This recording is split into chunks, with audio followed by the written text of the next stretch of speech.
नमस्ते। आदिश वे में आप सभी का स्वागत है। कभी कभी ऐसा लगता है ना कि जिंदगी की छोटी छोटी चीजें भी हमें बहुत ज्यादा परेशान कर देती हैं। तो आज हम समझेंगे विरक्ति की कला के बारे में। एक ऐसी पावरफुल सोच जो हमें सिखाती है कि बाहर कुछ भी चल रहा हो, हम अंदर से शांत कैसे रह सकते हैं। तो चलिए इस पावरफुल आइडिया को थोड़ा और गहराई से समझते हैं।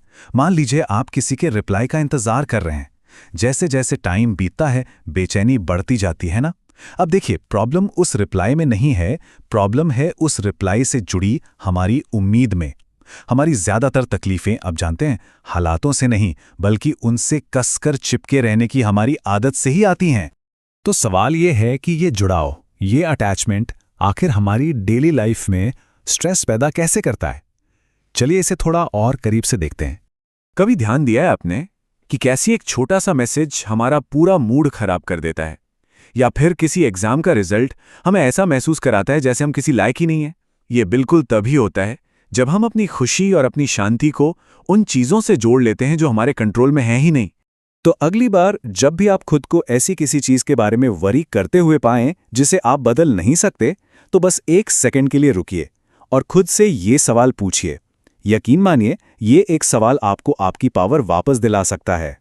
ठीक है, तो अब हमें ये तो समझ आ गया कि जुड़ाव या अटैचमेंट क्या है, पर यह समझना भी उतना ही जरूरी है कि विरक्ति या डिटैचमेंट क्या नहीं है, क्योंकि इसे लेकर ना एक बहुत बड़ी मिसअंडरस्टैंडिंग है जिसे क्लियर करना बहुत जरूरी है।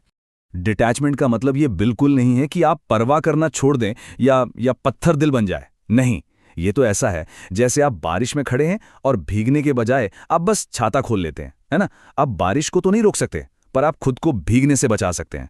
विरक्ति बस वही समझदारी वाला छाता है। चलिए एक एग्जाम्पल से समझते हैं। मान लीजिए ऑफिस में आपका कोई डिफिकल्ट कोलीग है। अब उदासीनता यानी इंडिफरेंस का मतलब होगा कि आप उसे पूरी तरह इग्नोर कर दें, पर विरक्ति यानी डिटैचमेंट का मतलब है कि आप उसकी बातों को पर्सनली लिए बिना शांति से और क्लियर दिमाग से सिचुएशन को हैंडल करें। तो देखा आपने, डिटैचमेंट आपको ठंडा नहीं बल्कि क्लियर बनाता है। बस एक पल के लिए सोच कर देखिए, डर या गुस्से में नहीं बल्कि समझदारी से फैसले लेना कैसा होगा। विरक्ति हमें ठीक यही आज़ादी देती है। यह हमें, आप कह सकते हैं, इमोशंस के तूफान से बाहर निकालकर एकदम साफ सोचने की ताकत देती है। अच्छा, डिटैचमेंट के इस आइडिया को और अच्छे से समझने के लिए ना एक बहुत ही सिंपल लेकिन बहुत पावरफुल एनालॉजी का इस्तेमाल करते हैं। कभी ऐसा हुआ है कि किसी रिश्ते को बचाने की इतनी ज्यादा कोशिश की हो कि वो रिश्ता और दूर चला गया हो, या सक्सेस को इतनी कसकर पकड़ने की कोशिश की कि उस जर्नी का मजा लेना ही भूल गए। ये बिल्कुल उस रेत की तरह है। हम जितनी जोर से मुट्ठी बंद करते हैं ना, रेत उतनी ही तेजी से उंगलियों के बीच से निकल जाती है। ये थोड़ी अजीब बात लगती है ना। लेकिन जब हम कंट्रोल करने की जिद छोड़ देते हैं तो हम असल में उन चीजों के और भी करीब आ जाते हैं जो हमारे लिए मैटर करती हैं। हम उन्हें, कह सकते हैं, ग्रो करने की और सांस लेने की जगह देते हैं, और बदले में वो हमारे साथ रहती हैं। तो चलिए अब बात करते हैं कि इस सोच को अपनी डेली लाइफ में लाया कैसे जाए, स्पेशली तब जब हालात मुश्किल हों। आइए कुछ बहुत ही प्रैक्टिकल आदतों पर नजर डालते हैं। ये 3 आदतें खासकर हाई प्रेशर वर्क एनवायरनमेंट में बहुत काम आती हैं। इन्हें अपनाने से लीडर्स बर्नआउट से बच सकते हैं। जैसे सोचिए, आप अपने बॉस का रिएक्शन कंट्रोल नहीं कर सकते, राइट, लेकिन आप अपने काम की क्वालिटी को जरूर कंट्रोल कर सकते हैं। तो बस रिजल्ट की चिंता छोड़कर अपने एफर्ट की क्वालिटी पर फोकस कीजिए। असली पावर वही है। और ये जो 4 कदमों वाली चेकलिस्ट है ना, ये एक बहुत पावरफुल टूल है। जब भी आपको लगे कि आप किसी सिचुएशन या इंसान को कंट्रोल करने की कोशिश कर रहे हैं, तो बस ये स्टेप्स फॉलो कीजिए।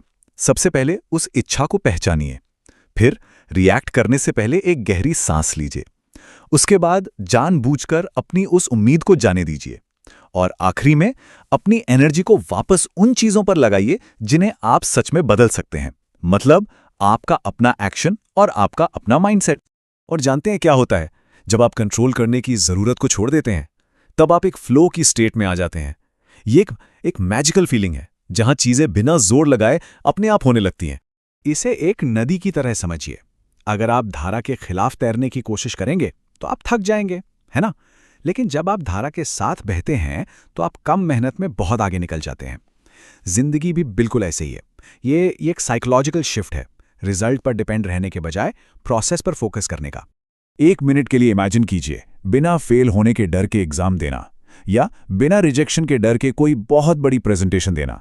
जब आप खुद को आउटकम से डिटैच कर लेते हैं ना, तो आप असल में खुद को अपना बेस्ट परफॉर्मेंस देने के लिए आज़ाद कर देते हैं। क्योंकि असली ताकत जीत में नहीं है, असली ताकत इस गहरी समझ में है कि आपकी मन की शांति किसी एक रिजल्ट पे डिपेंड नहीं करती। तो डिटैचमेंट की इस जर्नी को शुरू कैसे किया जाए? देखिए, एक बात याद रखनी होगी, ये कोई डेस्टिनेशन नहीं है, ये एक प्रैक्टिस है। ये हर दिन छोटे छोटे चॉइसेस लेने के बारे में है, जो हमें धीरे धीरे और ज्यादा शांति और आज़ादी की तरफ ले जाते हैं। डिटैचमेंट का असली गोल जानते हैं क्या है?